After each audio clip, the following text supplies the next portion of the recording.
ما يعملون العمل اللي تقوم فيه. الله بارك لي في أشياء كثيرة. أنا كنت أستطيع يا أخوان أني أشتغل بالمستشفى وأشتغل برا، أفتح عيادة.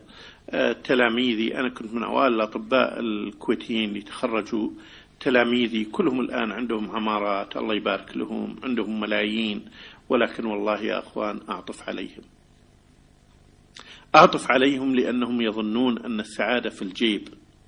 السعادة بكم ريال موجود بجيبك؟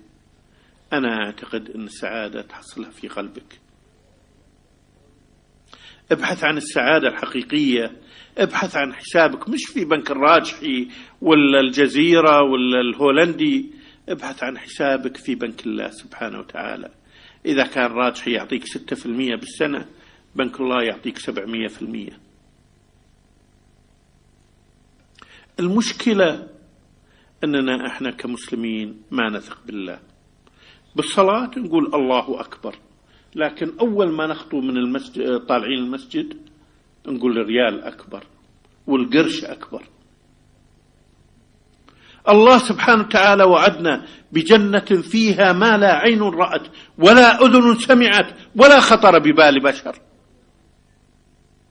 ونقراها ونقول ما شاء الله لا إله إلا الله، وربما أفسرها لكم، لكن في أعماق قلبي أقول لا والله صدق الريال.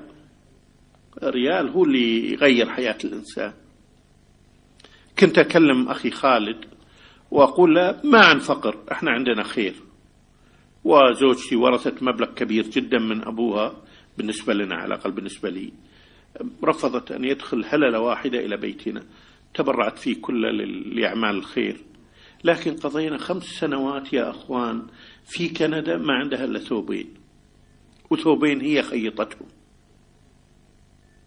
واحد تلبسه وواحد غسله. احنا قادرين على أن نشتري 200 ولا 2000 ثوب لو حبينا. سيارتي السابقة عمرها 17 سنة وكنا نستطيع نغيرها كل سنة. فأخواني يجب نغير نظرتنا إلى هذه الدنيا. يجب أن نبحث عن منابع السعادة الحقيقية. السعادة ما تشتريها بفلوس.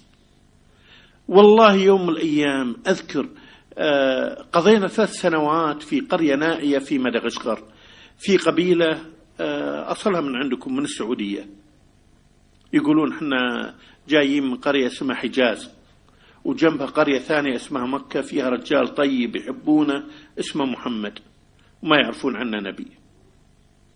هاجروا قبل 1000 سنة وضاعوا، لا هم مسلمين اليوم ولا هم عرب، ولا يعرفوا اسمعوا بالسعودية ولا ببلاد العرب. كل يعرفون أن مكة بالشمال لا زال عندهم بقايا إسلام. فثارت النعرة في نفوسنا، وقررت أنا وزوجتي نهاجر هناك. بنينا بيت وجلسنا مع الأيتام ومع طلبة المعهد هناك. بالليل بعد صلاة العشاء الكهرباء دائما تنقطع، فكل الأيتام والطلبة ينامون. احنا ما متعودين ننام بعد العشاء مباشرة. فأجلس أنا ومصهيب برا البيت، نقعد نطالع السماء، النجوم، الغابات البعيدة رغم أنها ظلمة، نحمد الله ونشكره. في يوم من الأيام تلتفت لي أم صهيب، ما تقولي والله متى نروح الكويت؟ تقولي يا عبد الرحمن لو الله غفر لنا في يوم من الأيام ودخلنا الجنة، هل راح نحس بطعم السعادة مثل ما نحصلها الآن؟ اعتبرت الحياة اللي احنا فيها في قرية ما فيها خدمات. والله يا أخوان كيس البلاستيك ما موجود فيها القرية.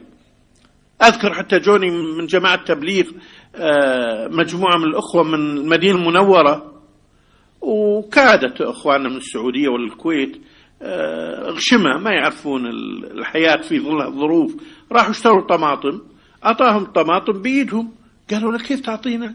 نريد كيس. قال ما في كيس. فراحوا حطوها بجيوبهم، ومع الكلام نسوا وجلسوا، فصارت كتشب.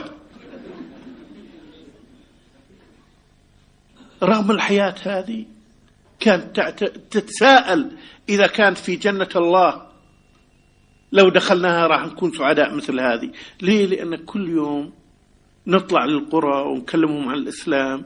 كل يوم من أسعد اللحظات لما يجيني واحد ولا تجيني واحدة ويرفع السبابة ويقعد يشهد أن لا إله إلا الله وأن محمد رسول الله.